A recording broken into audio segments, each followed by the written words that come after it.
Hey folks, welcome back to the channel. Today we're going to be looking at the DG-86 from EVGA. Stay tuned and I'll tell you all about it.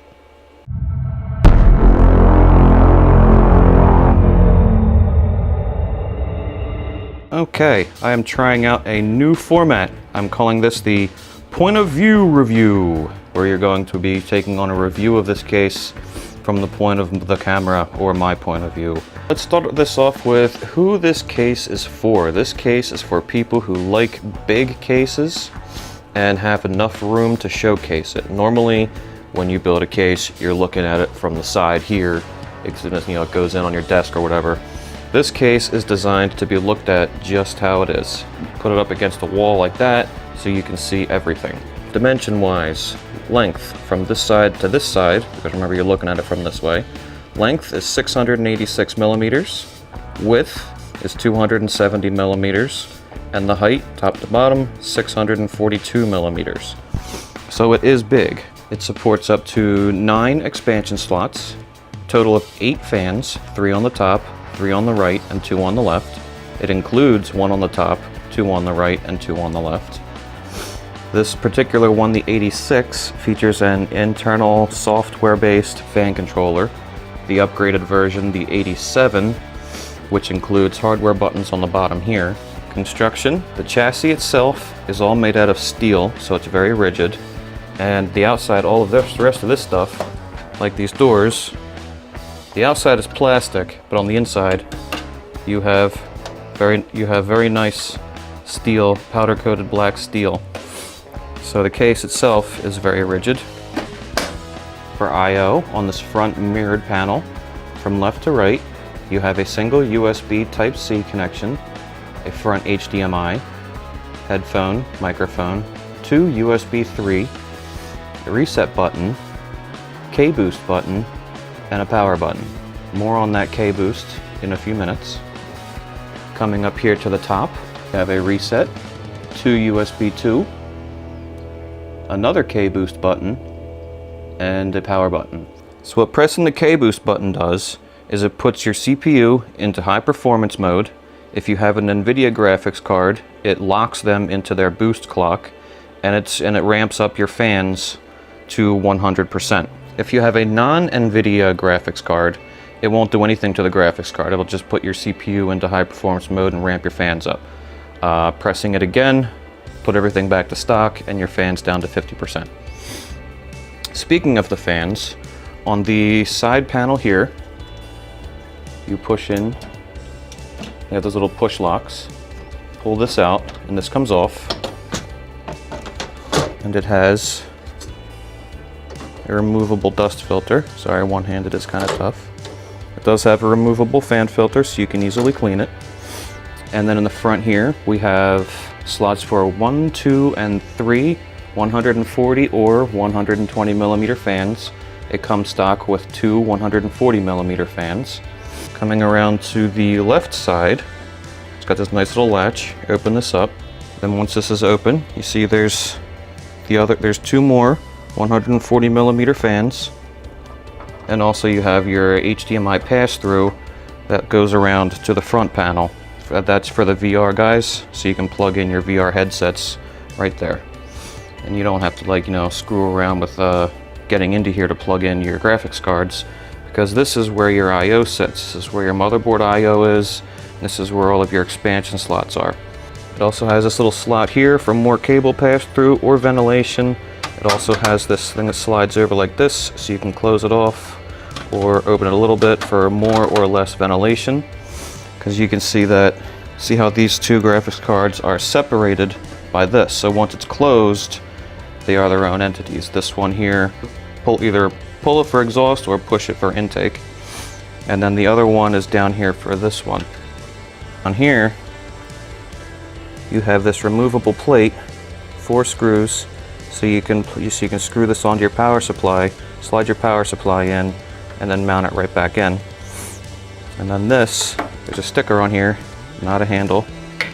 It is plastic, but it goes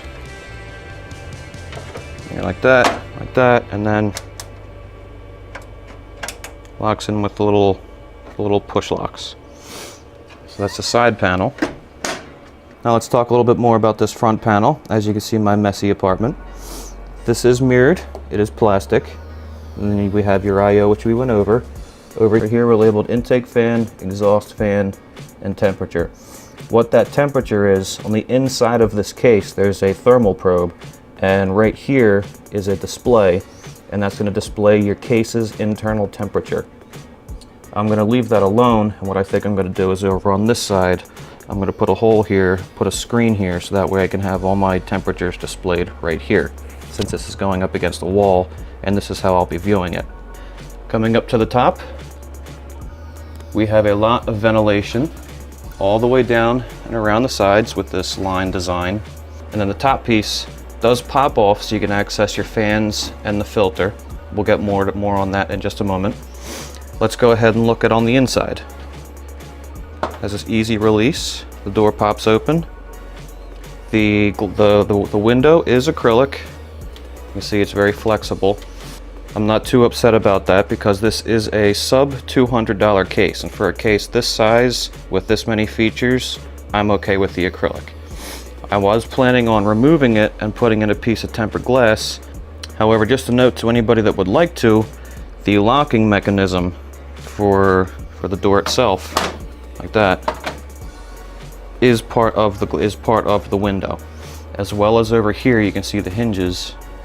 Get some light on that. You see the hinges here. They are also part of the acrylic. So you would have to do some intricate cutting and some gluing in order to maintain the system. Right here, there's this little lock. You simply push this tab in, and then this lever is going to slide down like that. Then the whole door can be removed, and you can get inside the case very easily and do whatever it is that you need to do internally. First thing you're going to see is this piece of acrylic here with the EVGA logo, and yes, it does light up. There's LED lighting on the inside. There's a power plug back there that you plug in, and this does light up. It is not in here super securely. You may hear a little bit of vibration from this. Keep that in note. If you're going to use this, I would recommend putting some padding along it. Down here, there's a single thumb screw. You remove that, and this whole piece just comes right out. It is glossy, so remember that for when you're working with fingerprints and dust. Now we'll get to the inside of the case. The inside of the case with that removed is extremely spacious. It is very spacious. There's a lot of room in here. There's a huge cutout here for CPU, for accessing the back part for your CPU water blocks. Up the top here, you can see there's the mounting for your three 120mm or 140mm fans or radiators. On the front here, there's the inside mounting for your fans or radiators. Another thing to note, if you'll see, this is the cables for the front, for the top I/O. All of the cables in this case are sleeved in black. Even down here, we'll take a look. This is all the cables for your front I/O. Everything down here is sleeved with black with some nice black heat shrink. Down here in the basement, you see there are two hard drive enclosures with 3 slots each. These are both removable. For covering up the cables on your power supply, they do have this little sliding thing here, so you can cover up all your cables. However, the only problem with that is if you're not using these drive cages, then any cables that come this way, you will see. So I'm going to be making a custom plate for this, probably with some water channels. Up here, you have this bracket, which is removable. This is for things like your reservoirs and pump res combos. You remove these thumb screws, there's 4 of them, and this removes. There are plenty of very nice rubber grommets everywhere for pass-throughs. There's even some behind here. Motherboard mounting, this does support all the way up to an eATX, that's an extended ATX motherboard. It does have one standoff pre-installed. This one has an extension on there, so that way you can put your motherboard in here.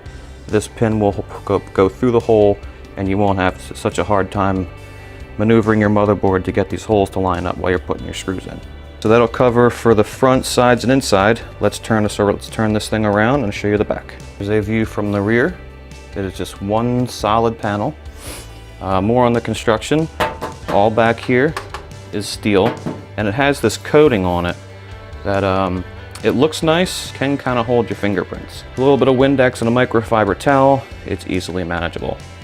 So from the back here, you can see there's a pass-through for things like power, for your power cable and HDMI cables for your monitors. Then we have, all that's left is this handle. Lift it up. This slides down like this and lifts off. Now viewing this from the rear, here's that giant cutout so you can access your CPU blocks. And then from here we have 1, 2, 3, and 4 2.5-inch drives. 2.5-inch drive bays. And we have another 2 5.5-inch drives right here, all of which are easily removable. Just remove the thumb screws and these drive bays will come out. I'm going to be removing them all because I'm only going to be using one M.2 drive and one 2.5-inch drive, which is going to be on display on the inside. They are toolless. You lift this up, pull it out. It is a steel drive cage. You do need to screw your drives in here. You can put your 5.5-inch or 3.5-inch drive bays, or I'm sorry, 2.5-inch drive bays. Slide them back in, lock them in place. So here's the back side of that fan hub for the 2 rear fans, and they provide a third one if you would like to add one. And if we come over to this side, here's the connectors for the front fans. 2 that are provided plugged in, and a third one. They're white. Everything on this case is black. These ones are white. OCD is triggered. Here we have a Molex and a SATA power cable. The Molex is for your fan controller, and the SATA power cable is for that front LED for the EVGA sign on the front. Again, the cables are all nicely sleeved in a nice black cable sleeving. There's lots of cable routing clips. You know, sometimes you'll look at the thing and there'll be like a little piece punched through so you can slip a zip tie through. I don't see any of those back here.